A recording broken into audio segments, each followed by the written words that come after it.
If you're not informed, If you don't know where you come from, you will never find where you're going. When Nigeria is working, we will all know. PDP and us are diametrically opposed.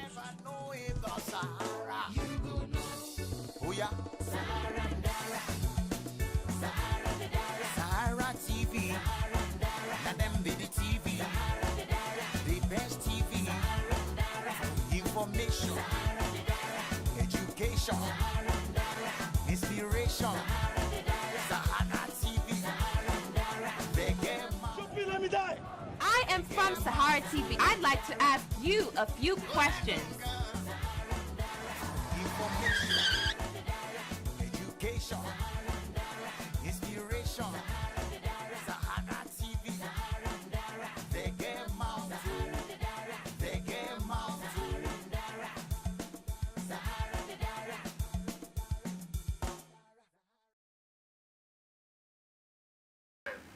Hi, welcome back to Sahara TV. My name is Rudolf Okonkwo. This is the Skype call segment when we give you the chance to come here and talk to us via Skype, via phone calls, and talk to us on some of the hot topics we've been discussing today. And hanging out with us still is Dr. Wuli Akintide. Nice to meet you again. All right. So we've talked about the U.S. election. We've talked about the situation in Nigeria, where the Boko Haram situation in Nigeria. We also touched on Ribadu reports. Before we get to our Skype callers who've been waiting and they want to join some of this discussion, I wanted to get your opinion on the 17th anniversary of the Ogoni 9, where Ken Saro-Wiwa and the other 8 were killed by General Sani Abacha. Has anything changed for the Ogoni people in Nigeria? Well, a little. I think something has changed. At least we now have, because most of the militants of the South, we now have one of them as president of the country today. The militant? Or? A representative okay. of that area. Of that, yeah. As president of the country. That's a sea change. That's a big change. Okay. And because we have somebody who speaks their language and who can relate better to most of the issues that they were fighting for, that led to all the massacre by Sani Abacha at that time. Yeah. So, in fact, it's good that your station is trying to remember the Saro-Wiwa and the Gang of 8, who were actually trying to draw attention to the iniquities going on in their area and how the people were being cheated. I mean, they were like the goose that laid the golden egg, but they were having the short end of the stick, with environmental pollution and degradation, which destroy most of their what they live upon, like fishing. I mean, most of them are fishermen or those who build canoes, and so on. All those jobs were destroyed, basically. Yeah. And that was what they were trying to draw attention to. Okay. All right. Let's go to the Skype callers and talk to some of them. Benjamin in UK. Benjamin, welcome to Sahara TV. Thank you. So tell me, what is on your mind? What do you want to talk about today? Well, I heard he's talking about the Ogoni land. Yeah. I doubt if anything has changed there, because I did my NYC there and I've seen the suffering of the people. Even though the president must have come from the south, but the truth is nothing has changed in Ogoni land. Okay. So we might have changed the political situation, but the language remained the same. Ogoni people are still suffering, still bearing that ill-fated stress that had been compounded on them. So except the government come to a clear negotiation table with these people, Ogoni still remain the way it is. Okay. All right, stay there, Benjamin. Let me talk to LUKMAN. LUKMAN Jaji, you are in Addis Ababa. Welcome to Sahara TV. LUKMAN, can you hear us? LUKMAN? All right, we don't have LUKMAN. Benjamin is saying that nothing has really changed. Hello? LUKMAN, can you hear me? Okay, we'll try to get LUKMAN back. I know he's been trying to talk to us. Your line is not very clear now, but we'll come back to you. Benjamin is saying that basically, even though you have a president, that not much has changed. The question is, sometime a few months ago, they came out and declared the right to self-determination. Yes. We don't know what happened to that declaration because Amaechi, the governor of Rivers State, basically said that they are not serious. But the question is, after Jonathan leaves, are they going to go back into the creek? Are they going to go back into military, militant activities? Okay. Or because that will be a measure of knowing whether what change is permanent. Okay, the federal government under Jonathan has been making efforts to reach some amicable settlement with these people, and by making sure that much of what the money that comes from the oil goes back for development of that area. So when somebody says nothing has changed, it is an incremental change. Something has changed, but it's so small. Maybe we want something bigger. We want a difference that eyes can see. But I think it would be an understatement to say that nothing has changed. Because if you go to Abuja today, in fact, you will easily know that the South is in power. Easily, even by configuration of what you see in the Atacho Rock alone, the kind of people around the president, and even in most of the national pictures, you will see that there's something going on there. I mean, people like Mr. Clark, the lawyer from Roboland, who is one of their big shots there, and one of their big spokesmen. Most of the things that they were canvassing for have now reached national prominence. People are now, at least people, they are speaking, but now they can be heard. So Benjamin something has changed. Benjamin, are you still there? Okay, we lost Benjamin. But I wanted to ask him, when was the last time he was there, and what was he expecting? But it's interesting because we want to separate what changed for the elite and what changed. Okay, what changed for the elite and what changed for the people. Benjamin. Yes, I'm here. Okay. Yeah, my question is, when was the time you served? When did you serve in Ogoni land, and when was the last time you visited there? Okay, I served in 2009 to 2010. Okay, so that's fairly recent. Now, because what were the kind of changes you were expecting? Our guest here is saying that people from the Niger Delta area, they are really in power in Aso Rock, and they are the elite, and they are benefiting from the government as we speak. The grassroots you may not have noticed so much change in the grassroots, but with the elite, something has changed, definitely. Okay. Basically, when you talk about the elite, yes, definitely something must have changed there. Yes. But change it doesn't come from top, it comes from bottom.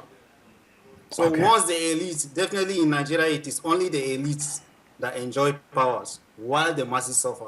Now, Benjamin, sorry, let me ask you, if you should go back to Ogoni land, what kind of changes will you see? And then you will say that actually there have been changes in this area.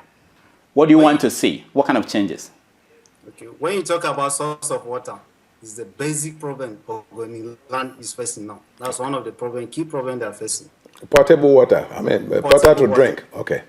All right. And then access, when you talk about access to roads, it's another problem on its own. Because everything is on water. Everything is on water, definitely. Right.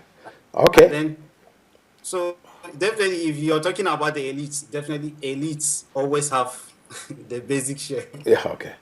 Whereas the masses suffer. So once changes doesn't come to the masses, then nothing has changed yet. Okay, hold on, David, Benjamin, hold on. So we hear about millions, billions even given to militants by the government as, I don't know what to call it now, a settlement. Or settlement, honorariums, yes. The question is, why is it difficult to give people borehole water, tap water? What is difficult in building roads with some of this money, instead of giving it to people who picked up arms to fight the government? Well, that depends on the priority. I mean, your question depends on the priority of government.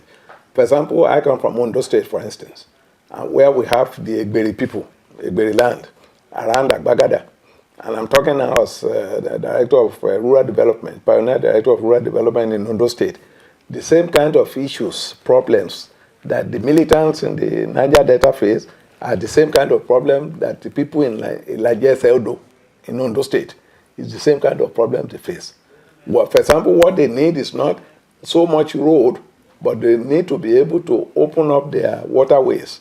For example, they used to have this problem of water hyacinth. There are some plants. Water hyacinth. Yes, that's what it's called. Water hyacinth. That grow on the water. Unless you actually clear out those water hyacinths, it becomes impossible for their canoes or for the boats, the engine-propelled canoes or boats to move. So their own need is quite different from those who are on the land. So there may be areas where you can build some overhead bridges to really link a few towns. But most of them live on water, and what they require is waterways. And that should be something to clear that place for them so that they can have a free movement and all of that. That is an area where government should be able to help. But government is actually plowing back money from the revenue allocation. They are giving them more attention now and giving them much more money. But whether this money is actually going down to the grassroots, that's a question, because you have a Ministry of Niger Delta. Yes. I remember when Obasanjo was in power, he said that the problem was that it cost more, like 10 times more, to build a road in the Niger Delta than in other parts of the country. That's very true. But that's not a reason why you should not. Yes. Especially if they are the people that are producing the if that resources. Is what they depend on. If that is what they need, you know, that should be priority. And I think if anybody ever calculates the money that they are giving out to the people who are militants and the elites, that money should have been enough to do something for the people. All right, let's go to LUKMAN. LUKMAN, welcome to Sahara TV. Thank you very much for having me. So what's on your mind today? First of all, there are two things. The first one is the first one is the state of Niger Delta right now. When I was growing up, I used to read the past that a lot of blame used to be put on the government for the underdevelopment, that is going on in the Niger Delta. But now there is somebody from the Niger Delta at the helm of affairs, and still nothing has changed. We know that the people to blame for everything Niger Delta. The default people that people blame are first the oil workers, at the tribal leaders, the community leaders. These are the two people that are blamed for everything. That's at least what we read. But why can't the government sidestep those people and go directly in there and bring in developments? I'm not a Niger Delta region, but we cannot mock the mouth of the ox. Okay. And that's our region. For example, when somebody is saying that there is no improvement, there is nothing, we talk about trickle-down economics. Trickle down, we see the trickle, but we don't see we see the down, but we don't see the trickle. But if you look at it very, very objectively, you will see that more than 30 years ago, I was a census officer around the LMA Alessa, which is very close to Ogoni land. Ogoni was very, very poor at the time. But now with the creation of states, because this is the way for government to really go down to the grassroots, with the creation of states in around Port Harcourt, River State, Calabar, and all these states and so on, they were supposed to get, and Bayelsa, they were supposed to get closer to the people, and then the creation of local government. So there's been a lot of change. All right, let me get to Benjamin. Let me ask you, are you still there with us? Yeah, I'm here. Okay, let me ask you, how did the U.S. election, how did it play out in the media in Britain? How are the people reacting to the re-election of Barack Obama? Well, to the friends around, it is a welcome. It is a welcome idea, but to Nigeria, something else. But here, I think they really welcome it well. Okay, what's your own feeling about that? Did you support Obama, or were you a Romney supporter? Well, I don't support anyone, but what the masses support is what I'm really behind them. Okay. I'm back. LUKMAN. Yeah. So in Ethiopia, what was the take? How did they see the re-election of Barack Obama? Yeah, Ethiopia has the largest diaspora in Washington. There are over 100,000 people there. So of course, by default, we had a lot of Obama supporters here. No one supported, at least everybody. I work at the AU, and everybody's there. The Ethiopians, the local staff, everybody was for Obama. Of course, there are two reasons to it. The first reason would be that I don't like saying this, but he's a black man. So people would naturally want to support him here. The second thing is that his manifestos, his foreign policies in terms of immigration. Since one of the after Nigeria, I think he's featured as the largest immigrant in the U.S.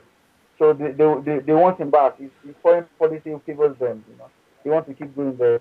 Then of course, third thing is that Obama appeals. There's something about him that Africans like. If you have a leader that can explain what he wants to do in clear, simple, concise terms, whether it's true or false, whether it is true, whether that plan is true or false.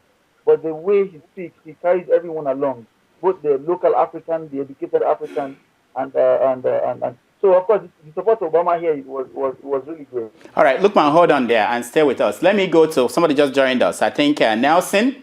Yes, sir. Welcome to Sahara TV. Thank you. Okay, well, I have with me here Dr. Wuli Akintide. So what's on your mind today? Yeah, I've been listening to the doctor. I think we stand to learn a lot from his wealth of experience. But I also think that some of the things that have been said about Obama visiting Africa to teach them something about America, I think it's overstating the understanding of the current leaders of Nigeria, because it is one thing for you to teach somebody something. It is another thing for that person to have the capacity to understanding the knowledge you are trying to pass across to them. From my own observation, I think the current crop of leaders in Nigeria, they are, I don't know the right word to use. I would say they lack the mental capacity to really understand what is going on in America. And it is going to be extremely difficult for them to kind of implement the kind of changes we are seeing here. You can see some of them, they set up all these committees. The doctor alluded to it earlier in his comments. It was part of a committee that was set up some 10, 15 years ago, chaired by Folufalai. The same thing that happened to that committee report is happening to all these other committees. So bringing all these things together, I think that the current crops of Nigeria, the current crops of leaders in Nigeria, they lack the mental capacity to really lead the needed change in Nigeria. And I think it's going to take people like us, people like you, and our generation to, I think, try to bring about the necessary change. All right, Nelson, stay with us. I want to go back to Lukman. Lukman, we have one of our best shows on Sahara TV called Keeping It Real. We understand that it was banned in Ethiopia there last week, that people could not watch it in Ethiopia. Do you know anything about that? Lukman? I think it dropped. Okay, I think we lost Lukman, but when we get him back, we will try to find out what's going on with our Keeping It Real in Ethiopia. Now, Nelson was talking about, we have the Okibo report. We have basically all the committees that were set up in Nigeria. We never get to see an implementation of their recommendation. We basically hear that a report was set up, it was given to the president, and it ends there. So why do we continue to form committees and look into these things when we don't have any intention of implementing their recommendations? Well, like I said before, setting up committees to look at issues and offer solutions for implementation. That is the way government is supposed to operate. But what it has come to in Nigeria is like box shuffling. You move this box from here to another. And part of the problem of most of our government was that sometimes they give you a problem to address, and they want you to say what they want to hear. Whereas what they want to hear may not be the correct thing. And so when you tell them the truth, rather than confront that truth and do something about it, they pull it under the rug and forget about it. There are so many reports like that are lying fallow. Nobody, and they spent quite a lot of money to set them up. But as soon as the reports are ready, once they say something that does not favor them, they just try and suppress it, and that is the last we hear about it. It's unfortunate, like the other gentleman who spoke, most of our leaders lack that mental capacity to be able to do most of what democracy requires. Democracy as a system of government, it requires some discipline for you to be able to even set it up and implement it. But we lack that discipline in our society, and that's why we are running into all these problems. Let me see. Do we have LUKMAN? Okay, we don't have LUKMAN. Benjamin, let me come to you. I want you to help us understand. Do a little bit of comparison between election in America and the election in the United Kingdom, and maybe recommend to us which one do you think is better for African countries like Nigeria to implement? Wow. Because we're actually doing a constitutional system and the Westminster system. Yeah, because in Nigeria there's a constitutional review going on and people are not paying attention to it. And we could basically wake up tomorrow and they say, oh, now we are having a parliamentary system. So well, okay, look, Benjamin, I don't think we have you. No, I'm here. Oh, you're there? Okay, Benjamin, there, that's for you. Yeah. Well, when you're talking about elections in Nigeria and then election in USA, wow. If you are asking me to compare, then you're just asking me to laugh. Because these two things are not comparable. They are two different things altogether. Yes. Here you're talking about transparency, where the other side you're talking about a do or die affairs. I don't know how to compare this. No, actually, what I was saying is, okay, for instance, I have a concern about the cost of running for office in America. Yes. Both Obama and Romney spent at least $1 billion each. Yes. For what they did. And I know that in United Kingdom, it doesn't cost that much to run for office. So I'm thinking about which of these process will be recommended for a country like Nigeria. Wow.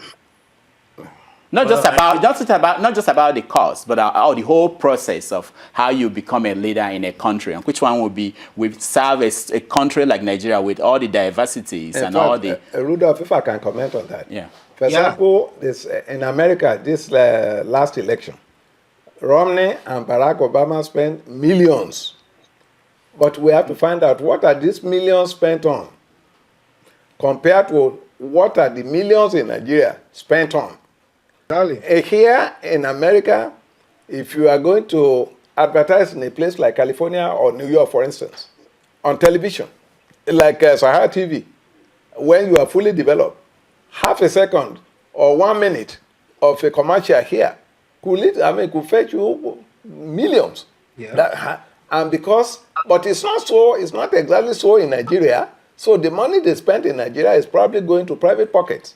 But here, it's going to some of these establishments like television stations, radio stations, and so on, so as to spread the good news, to spread their manifesto and explain their manifesto. So in trying to compare how much money we spend there and how much money we spend in Nigeria, we have to really pay attention to this difference. All right. Can I come in? Who is this, Nelson? Yes, sir. I was about to come to you. Okay, go ahead. So just to take it from what from where the doctor stopped. Okay. You see, let us first of all look at how Barack Obama and Mitt Romney raised their money. Exactly. Barack Obama actually spent $1.02 billion, but more than 4 million Americans contributed to him. That is average of less than $250. Anybody can dip their hands into their pockets and give a presidential campaign they like $250. Yes. You understand what I mean? Right. So, and like the doctor said, look at the way they spend the money. They spend it on commercials, and some of these things, look at Ohio. The Ohio economy is going to be good for it. You understand me? So when we talk about comparing these two with what is going on in Nigeria, it's a sad story, what we see in Nigeria, whereby somebody can just dip their hands in their pocket and just give 500 million naira to Jonathan, or somebody will give an enormous amount of money, basically shutting down the voices of the regular people. So if I have to recommend, I would say American system is good, but we have to put in place all the necessary checks. In America, no matter how rich you are, you cannot give more than $2,500 to a presidential campaign or to any campaign for that matter. So if we can create a process that can make the people to become more involved. You understand? I've thought about this severally. You see, if we can try to make Nigerians believe in democracy, try to create a consciousness in them that this thing can benefit them. I believe Nigerians are ready to embrace the kind of democracy they see in Nigeria, and I believe it's going to what is going on in America can actually happen in Nigeria. People can dip their hands, give their 1 naira, give their 5 naira, give their 10 naira, give their 200 naira, give their 1,000 naira to a presidential campaign if they are made to believe that that thing will work for them. Yes, but another problem here. Thank you very much, Mr. Solomon, for raising this point. In America here, it is true what you have just said, that you cannot contribute more. There's a minimum amount you can contribute. But right now, with these political action committees that was approved by the Supreme Court, people can spend as much as they will on this thing, and they don't have to give names. And in fact, when that happened, what troubled me the most was that if they allow that, if America is setting that kind of example, then what is going to happen in third world countries? Because I am sure right now, but I thought it was going that the Democrats and Barack Obama were going to be at a huge disadvantage because of those political action committee money. Yes. But I think Barack Obama, and you have to give him credit for this, he worked around it. He found a way to get some political action committee to support him, and he raised a whole lot more money from individuals, like you are saying, but for many more people than the Republicans were able to raise. And that is why many more people were supporting him. And so when the Republicans were thinking that they could spend their way out of this and win, I just have to laugh. And look at what happened at the election. Let me say that the political action committees that we are supporting the Democrats, they raised about 200 million. The ones supporting the Republicans, they raised about 750 million. So it's a very wide gap. But let me come to you, Nelson, if you're still with us. I'm with you. Okay. Now, in Nigeria, they are doing what they call constitutional review. And that means that they could change the constitution in any way they want to. If you have the chance to recommend something, what would you recommend to the committee to change in the structure that we have now?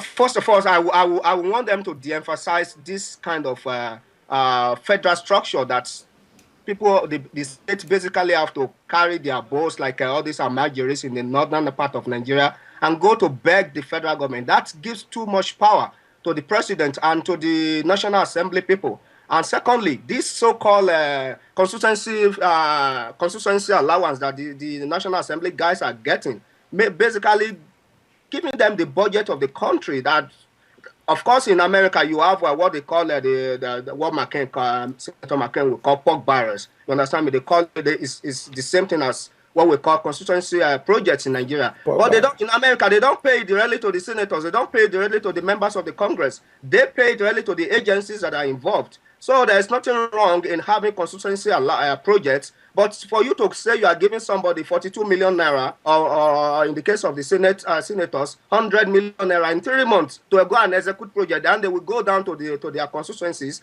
and go give them maybe a grinding machine, change, yes, and all those kind of things. That is too much money coming into their pocket, and that gives them the power to want to win that election at all costs. And that promotes corruption. Yes. I want us to really change that.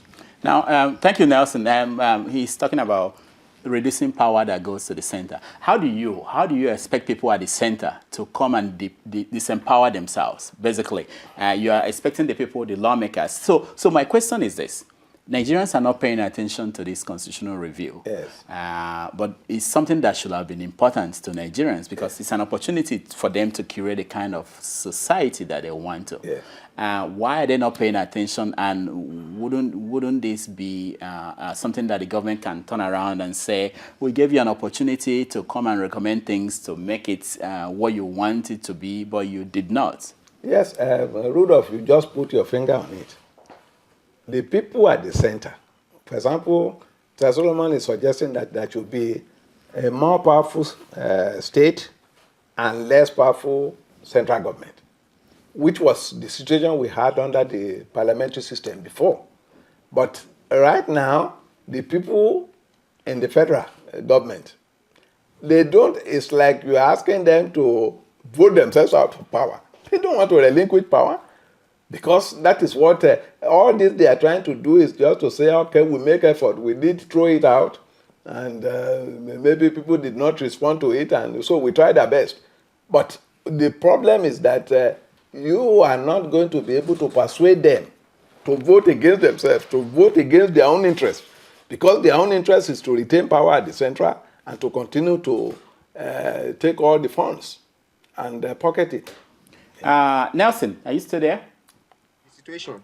If they have a long-sighted view of the situation, because they will know, they will realize that the power they have today, maybe in another round of election, they'll probably lose it. You understand me? Yes. So if they have this consciousness, that is if we have free and fair about the country, then they can definitely do the right thing.